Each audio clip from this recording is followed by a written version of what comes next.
الحمدللہ آپ معاشی خوشحالی کے میدان میں قدم رکھ چکے ہیں۔ معاشی خوشحالی بھی بالکل جسمانی تندرستی کی طرح ہوتی ہے۔ تو اب ذہن میں سوال آتا ہے کہ کیسے؟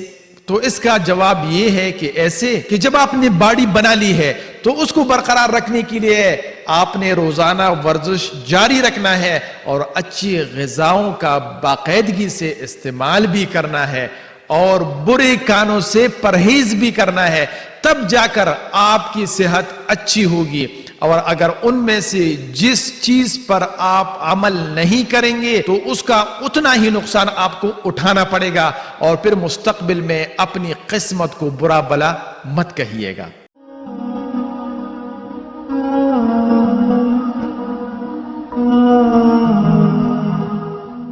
اب آتے ہیں چوتھی عادت کی طرف۔ چوتھی عادت یہ ہے کہ اپنا ایمرجنسی فنڈ بڑھائیے، یعنی بوسٹ یور ایمرجنسی فنڈ۔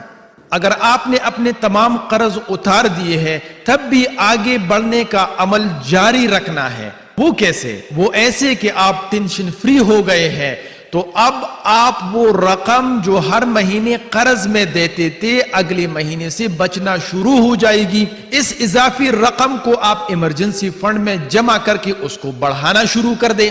ہمارے ذہن میں یہ سوال ضرور آئے گا کہ اس ایمرجنسی فنڈ کو کتنا بڑھانا ہے؟ تو اس کا جواب بھی بالکل سمپل ہے، آپ نے اس کو مسلسل بڑھاتے جانا ہے اور جب وہ اس حد تک پہنچ جائے کہ خدا نخواستہ اگر آپ کی نوکری چلی جائے یا بیمار ہو جائے یا آپ کام پہ نہ جا سکے تو اگلے 1 سال تک آپ کا ایمرجنسی فنڈ آپ کے گھر کے اخراجات آسانی کے ساتھ اٹھا سکے۔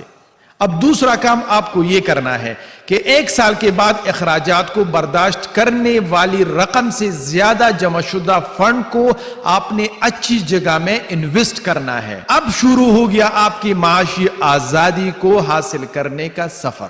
5ویں عادت، ریٹائرمنٹ کے لیے بچت کیجئے، سیو فار یور ریٹائرمنٹ۔ اب الحمدللہ آپ معاشی خوشحالی کے میدان میں قدم رکھ چکے ہیں۔ معاشی خوشحالی بھی بالکل جسمانی تندرستی کی طرح ہوتی ہے۔ تو اب ذہن میں سوال آتا ہے کہ کیسے؟ تو اس کا جواب یہ ہے کہ ایسے کہ جب آپ نے باڈی بنا لی ہے تو اس کو برقرار رکھنے کے لیے آپ نے روزانہ ورزش جاری رکھنا ہے اور اچھی غذاؤں کا باقاعدگی سے استعمال بھی کرنا ہے اور برے کھانوں سے پرہیز بھی کرنا ہے، تب جا کر آپ کی صحت اچھی ہوگی۔ اور اگر ان میں سے جس چیز پر آپ عمل نہیں کریں گے تو اس کا اتنا ہی نقصان آپ کو اٹھانا پڑے گا اور پھر مستقبل میں اپنی قسمت کو برا بلا مت کہیے گا۔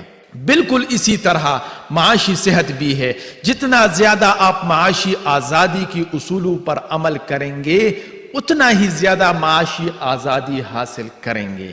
اب آتے ہیں اس اصول کی طرف کہ ریٹائرمنٹ کے لیے بچت کیسے کریں۔ تو اگلا مرحلہ یہ ہے کہ ریٹائرمنٹ کے لیے سرمایہ کاری کر کے معاشی استحکام حاصل کرنا ہے اور یہ اقدام معاشی آزادی میں بنیادی کردار ادا کرتا ہے۔ اسے شروع کرنے میں آپ کو مشکلات ضرور آئیں گے، لیکن جب ایک دفعہ اس کے فوائد آنا شروع ہو گئے تو پھر آپ کو مزید آگے بڑھنے کی لگن اور جستجو ہوگی۔ اب آپ آج ہی فیصلہ کریں کہ آپ نے آج سے کتنے سال بعد ریٹائر ہونا ہے، تاکہ آپ کی انویسٹمنٹ ہی آپ کو کما کر آپ کی تمام ضروریات پوری کرتی رہے اور آپ علم حاصل کرنے، سیکھنے کی نیت سے فیملی کے ساتھ ملکوں کی سفر کرنے اور دوسرے لوگوں کو دنیا اور آخرت کا فائدہ پہنچانے کے لیے زندگی گزار سکے۔